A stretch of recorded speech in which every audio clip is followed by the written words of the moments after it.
Good afternoon. Welcome to the Midday Mull for Tuesday, the 9th of January. In Acts, we read in chapter 9 the conversion of Saul. It begins, meanwhile, Saul was still breathing out murderous threats against the Lord's disciples.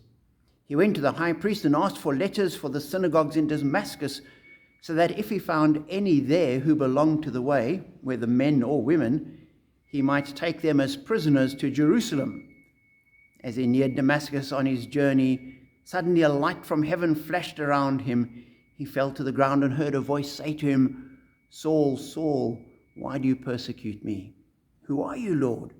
Saul asked. "I am Jesus, whom you are persecuting," he replied.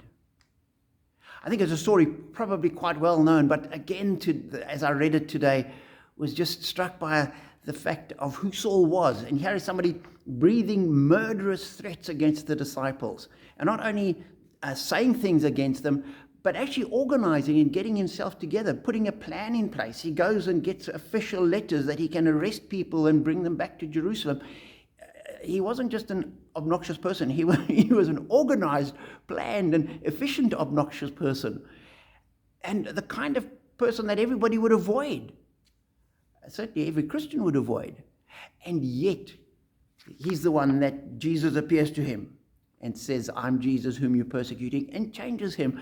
And as I read that, I thought, there's nobody that's beyond the reach of God. There's nobody that is so far gone that God can't use them, can't touch them, can't change them.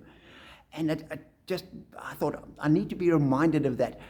Firstly, in the people I'm dealing with, because sometimes I come across people and I think, oh, basket case, hopeless. No, so far from God, so anti-God, so whatever.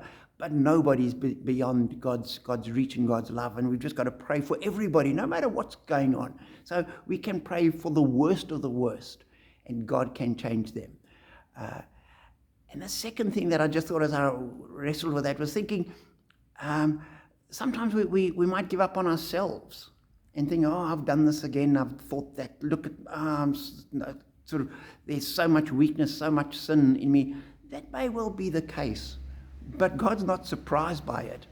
And God loves us despite that. And it's always a comfort to think, if God could love and use and call and change Paul, he can love all of us as well. And that's such an encouragement in our walk with him. So be encouraged that we have a God who is bigger than anything. And there's nothing that can stop God or limit him or prevent him. God is sovereign. And we just have to trust and keep walking with him and keep praying for the people round about us, that God would work his sovereign will in every situation. And as he does that, we are blessed.